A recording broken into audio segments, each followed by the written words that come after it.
Tag kanin yung tanan, labi na sa family ni family ni sako ang ninong no sa Baliti, Pastor Henry Alan, family Alan sa Baliti o sa tanan niyang mga parinti. Gusto na mo ipaabot sa inyuhang tanan condolence og sa Kristohanon pa congratulations. Nya kana si Ninong Henry sukad sa among pagkabata pastor na gyud namo na sa una sa General Baptist antod nga nagdagko mi niya nagapastor gihapon na siya unya ang pamilya na niya is duol si papa si mama akong pamilya duol kay ana sa iya tungod kay kini si Pastor Henry, ninong ata nako na siya, ninong nako. Yan, brag siya nagkugos ako sa bunyag halad.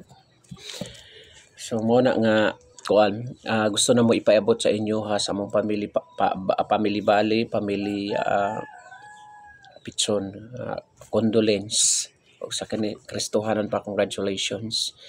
So sa family ni Ninong Henry ang kamatayon sumala pa sa Bible sa gisulti ni Jesus sa Juan 1:13 o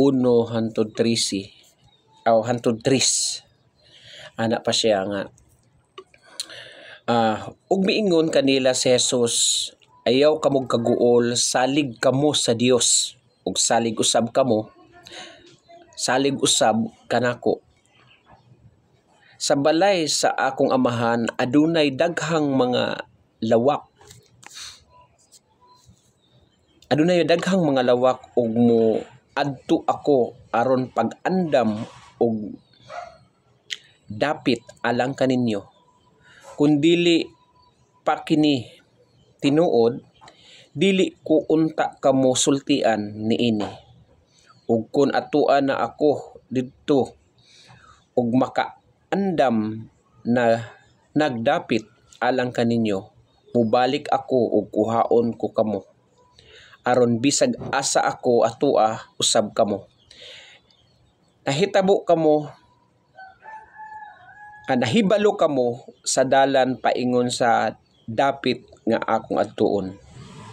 So mo na iyahang ingon ni Jesus Christ no sa Juan 1:14-1:3 sa kamatayon sa tao so dili ta angay maguol no tungod kay ni ana ang Ginoo kung asa siya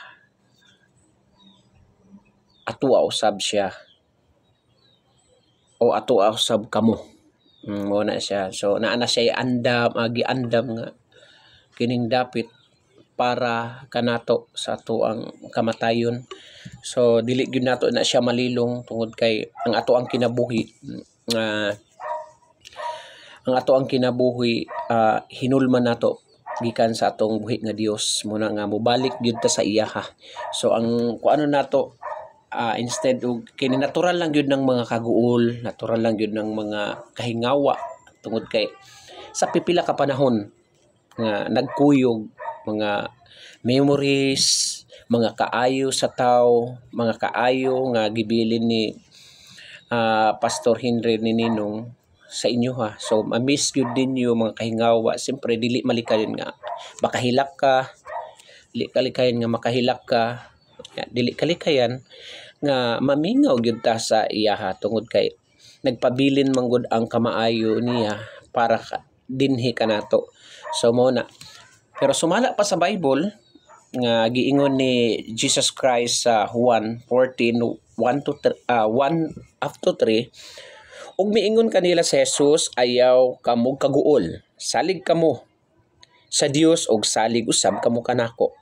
Mo na nga dili maguol mosalig lang ta sa Dios sa iya kay ang Ginoo kanunay naa kanunay sa ato ang kasing-kasing mo na nga sa pamilya Alan kang Pastor Henry no nga namatay naman gyud siya ganiha daw kadlawon ingon ni Sister Charlotte. So condolence sa inyong tanan sa family. So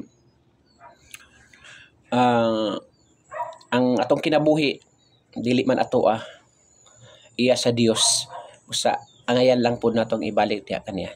So samtang buhi pa ta karon ay ipakita nato ang kamaayo sa atong isig katawo, ihatag nato ang the best nato nga kinabuhi sa mga isig katawo, ihatag nato ang maayong pagtagad sa atong isig katawo, o ipakita nato nga ang presensya sa Dios naa kanato perminta sa ato ang kasing-kasing sa tibok natong kasing-kasing, sa tibok natong kusog.